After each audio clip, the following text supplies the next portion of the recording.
I'm thrilled to bring these captivating stories to you and invite you to join me on this journey of discovery and connection.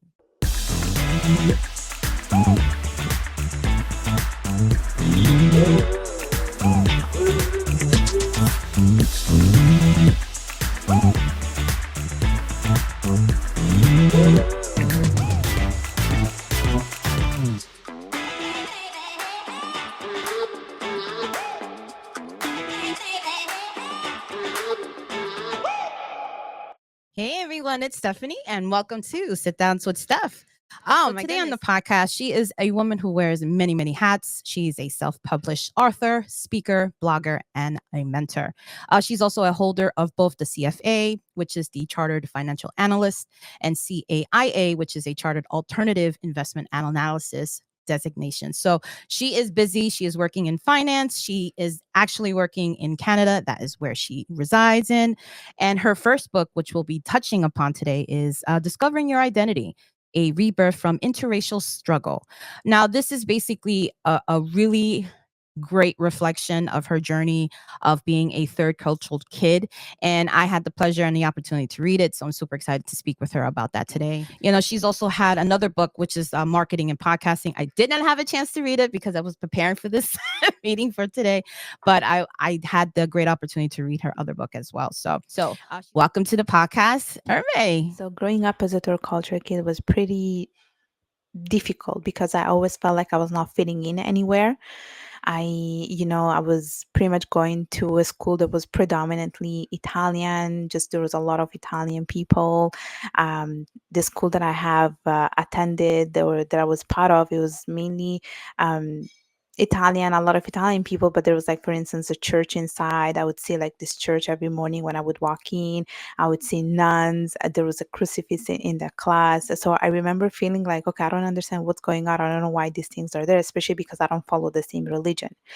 And as I was growing up, I always had a lot of Italian friends. I always, was around Italian people, and I was always very self-conscious that I did not look like them because, and maybe I did not mention this at the beginning. It's because I am Italian by birth and Bengali by blood, meaning that I was born and raised in Italy, and both of my parents are from Bangladesh, and so.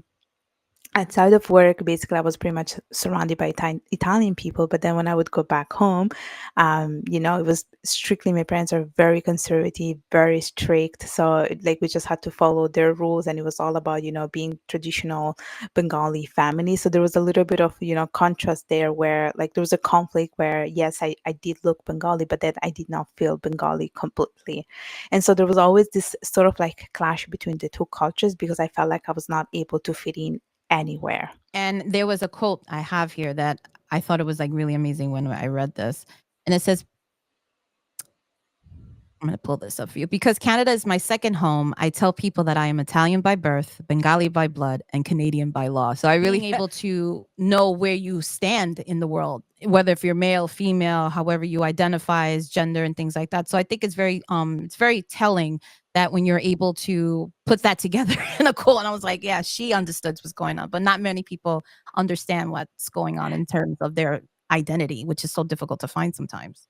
Yeah, it was a lot of work because I had to really work on myself. I had to reflect a little bit about it because it was a struggle, especially when I moved to Canada. People would ask me like this question, which I really hate, which is, where are you from? And I always struggle in coming up with a proper answer. Like sometimes I would say, oh, I'm from Italy. Some other times I would say, oh, I'm from Bangladesh.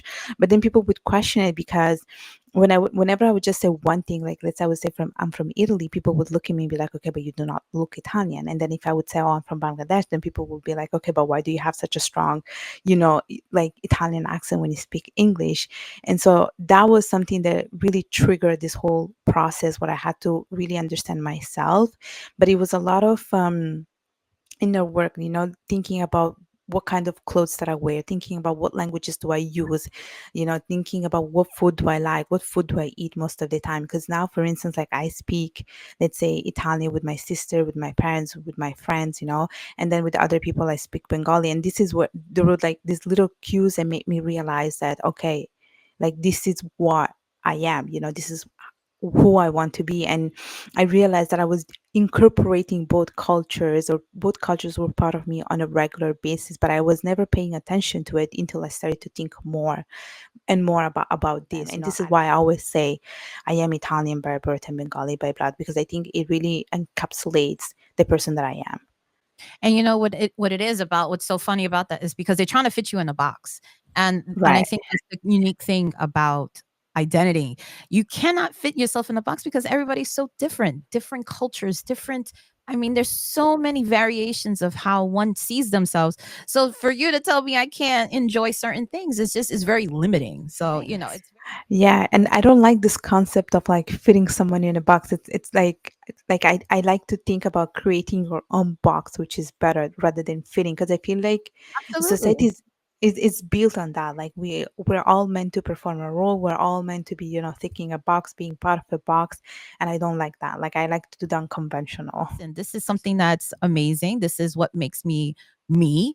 And I'm not going to fit in the box that society wants to bring. So when we think about cultural assimilation, right? So what is that definition for you in terms of how you related to your book and to your own experiences? For me, it's really about accepting who you want to be, like choosing who you want to be and accepting it, but it's also about embracing cultures around you, because so it's a deliberate decision that you have, that each one of us has to make, or about who we want to be. And so for me, that's what it means. It's really about choosing and deciding and being okay with it, but also being honest about it, because When trying to think about assimilation, do you feel like you ever lost your culture in that time? Did you feel like you kind of like were losing yourself trying to um satisfy both your parents and your own needs for your freedom? You know what I mean? yeah. um in that sense was pretty difficult, because like both of my parents are pretty strict, and so they always wanted me to follow like certain rules, especially like when it comes to being a traditional Bengali girl. And there was a point where I wanted to refuse this side of me, because it was just way too hard to meet or to satisfy the desires of your parents. It was because there was so much cultural expectations, like like maybe the culture says, oh, you cannot do this because you're a girl. And because of that, I really used to hate this part of me. But as I grew older, I started to appreciate the beauty that comes of having a second culture. Like when we think about food, the Bengali food is so colorful. Or when we think about our clothes, we have traditional desi clothes which are so pretty. We all look like princesses when we wear them. So I started to see more the positive side about it, and I started to accept that some things, like are just coming from cultural expectations, but we don't have to follow that. Like And it's so hard to think about in that sense because they had to um they had to adjust, I think, when coming into immigrants, because I have parents that are immigrants, I have family that are immigrants, and we're coming in and it's a brand new world for us, so we're trying to hold on to whatever it is that we identify ourselves with.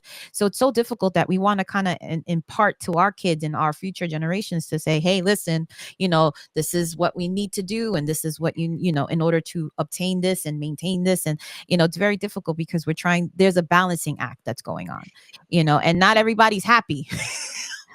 yeah, one another, because this is not just related to my parents, but it's also related to communities in general. Like if we talk about Bengali people moving from Bangladesh to other countries, like depending on where you go, some of them are very like close, like they don't like to integrate with other part of the society, because they're just so worried that the next generation will lose the traditions and the values of the culture. So a lot of the times, like this adjustment or integration did not really happen. And this is it's a fusion of different things, and I feel like that makes it even more beautiful, rather than just being close to your like in the community and not be part of other people, Point of because I, that it's difficult to adjust because they want to maintain what they have and stay in their circles. And you yeah. mentioned before about people not wanting to make the changes and integrate, and you also mentioned about how religion also plays a part too. I mean, I live in New York. I'm in a melting pot, and I have been exposed to so many different cultures, so many different backgrounds, especially working in the medical field. So many different languages are thrown at me. Sometimes I understand Yiddish, I understand a little bit of Russian, I understand a little bit of German, Mm-hmm. a little bit, because I've been able to work with people with so many different backgrounds. So that just came gave me just a kind of an advantage. And I also speak two languages. I also speak English and Spanish. And you yourself, you Mm-hmm. Italian, you speak English and you speak Italian. So we Mm-hmm. can't help ourselves that we're integrating and we're exposed to that. But then to kind of negate and trying not to um see it as a positive, I feel like you don't get to experience the world like that. If you're Yeah, there are so many different things happening. And if you want to live in a peaceful world, I think it's important to educate and raise your kids to be more open minded, more welcoming. And one thing that I would definitely say that I have not seen, and I still do not see it among, Bengali families, is having more open communications with your kids. Because a lot of the time it's sort of like a hierarchy where your parents, are top of this hierarchy, and then there are the kids. I think it's important to have that kind of open communications, and so that the kids feel like they're more incentivized, or they're more willing to be open up themselves to their parents. Because a lot of the times, like, I felt like for me it was difficult to open up myself to my parents, because it's just the fear of being judged, the fear that they might think you're doing something wrong. Like, about anything, there was always this fear that I could not be 100% open to my parents. I think it's important that as parents, you are more than you're having open communication with your kids. And I think you're teaching them, I think teaching them to be open, it's very important to build that trust, and helping them to be who they're meant to be. Being able to speak up about anything with your parents, I think it's something that will always help to have a stronger connection with your parents, and building confidence, and see your parents are more like best friends. It's something that I don't see it a lot in the South Asian families. At least I did not see it in my case. Talk about this with my parents, like, forget it. Like, there's no such thing that I could talk about this. But now I Oh, see yeah, that me neither. No, in that didn't work in my house either. so You had a different relationship with your parents because your younger sister, she had a little bit more freedom than you did. And I was like, that applies to me too, as me being the older one. My mom was yeah. so strict with me, and she just let it fly with my sister. My sister could do whatever she wants. She had all the freedom she wanted. And I was so confused. I'm like, who are these people? I don't recognize anybody. That's it. That's it. I'm telling you. I'm telling you. The younger siblings, they have it so much easier. I'm telling So you, much like, easier. it's so much easier. We have to go through all the hard work True. and pave the way for them. But honestly, like, yeah, no, totally. Like, I'm with you about this. Like, it's like, it's not fair. It's really not fair. I'm telling you, younger siblings, they have it so much easier. They did. They did. That's And going on right now about gentle parenting. Now, what are your thoughts on that, or is there an understanding of what that is? Because a lot of flack is around this idea of gentle parenting. so I don't know too much about it. So maybe you want to tell me more about what gentle parenting Sure, means. sure. So I think the category where I fit in my family, I'm considered a authoritative parent, which I'm the one that gives you high support, but I have high boundaries. Or is there, so I open up the doors for him and say, you can talk to me because I've been there. And I'm like, I am there. I'm in school right now. I'm in nursing school. So I'm already stressed with a lot of different maintaining time schedules and organizing my notes and things like that. So for me, I have high expectations for him because he's a great kid. But Uh-huh. at that sense, I'm hard on him, but I give him the highest support that I can give to him, in a sense that he feels heard, he feels understood, he feels a sense that I am tough on him, but it's because I know that he's capable of it. So it's not a matter of expectations I have for them. I have to give him that high support as well. So it's like giving them clarity in what I expect from them. The love comes right behind it too. So I feel Right. like if I'm always telling them, I'm like, listen, you're smart, you got this. Let me know what I can do for you. I mean, I'm not perfect. We all get upset. We all have our moments, but I feel like because I have my open communication with them, that we have a very unique relationship than I've seen from other parents in my experience. and then they're not So going to be able to relegate their feelings and find themselves being able to communicate to not only to me but to others, because I feel like that's the key. I think that's definitely the key in that, and for I do sure. think there is an evolution in how people are parenting their kids. Like I can see that like it's like, let's say we talk about South Asian families, like there is this expectation that a lot of the time South Asian kids, they become either engineers, doctors, or lawyers, and they put a lot of high expectations, but that is changing now. Like I feel like a lot of people are feeling much more empowered to pursue their dreams, accept that, and they're starting to encourage that rather than like just following those three paths that I have mentioned. There is a little bit of progress, but I think it's a very slow progress about accepting things, because people are not used to it, especially older generation. They're not seeing things that are challenging the status quo. You spoke about how you want to support them and stuff like that. Like a lot of the times, in South Asian families, we don't express through words how we feel about our kids. Like we never tell them, oh, I love you, mom, or like or they don't say that to you. Like it's not normal. It's really not normal. But now I started to see that, like, younger generation, the newer generation is starting to use this kind of language to express their the love for their parents, and the parents are doing the same thing too. Like you never go and hug your mother, for instance, and tell them, oh, thank you for this gift. It doesn't occur. It's like not normal. Like it's a different type of love language. And so now I see in the way you speak to your kid, the words that you use a lot more words of encouragement. You use more like words where you support and motivate your kids, whereas before it was a bit more, it was really strict. It When was I really took that role, I think was because I had to work on myself in order for that to work. The way that I'm be able to be yeah, more come with kindness more, and come with understanding, because I know it's hard, being in school. I know what it is being, having strict parents and not being able to have the thing. I know what that is. And yeah, I want that for my kids. You know what I mean? So yeah. that was a lot of working on me first. Yeah, and it's good that you realize it, because it's about like healing our inner self, and not many people realize that. And I think only few people are able to realize that I have to work on myself before I start to work on other people. And it's a good that you have started to realize it, because I think it's important, because we all have traumas from the past which are still haunting us. Yeah, And helping them. so Yep. But, for we're trying to find our identity, and our identity doesn't necessarily mean that we are married with kids. We can be a single individual. We yeah, can be a person that focuses on a different path of careers and things like that. And this is why when we're trying to assimilate and integrate with one another, we kind of cross paths, and sometimes it's not the path that other people want to choose for us. You know what I mean? So I think that this is such a revelation to kind of understand, like, you can't be in the box. You can't put me in the box. I don't fit.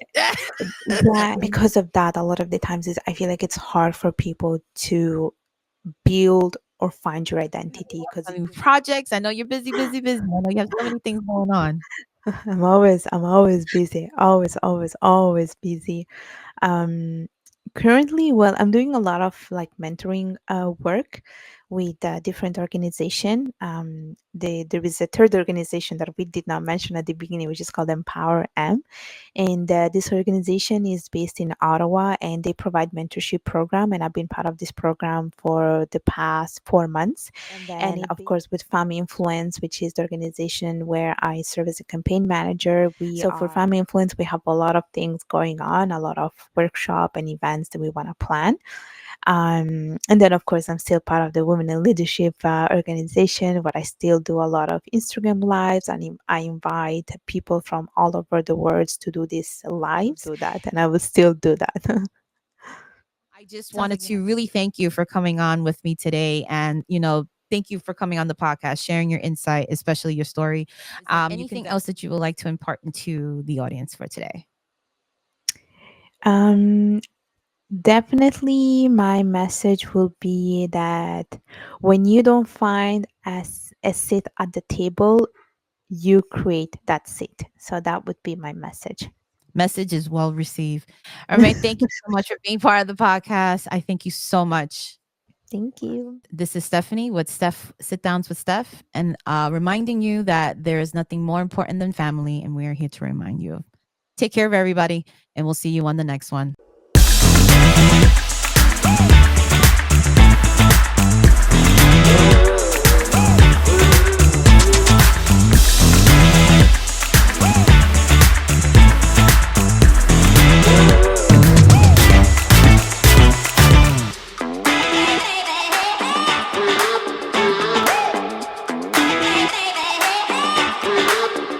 Table for Four, a family conversation podcast, dives into all things family. Tune in to past episodes exploring parenting, health, culture, postal. Do that again. Okay.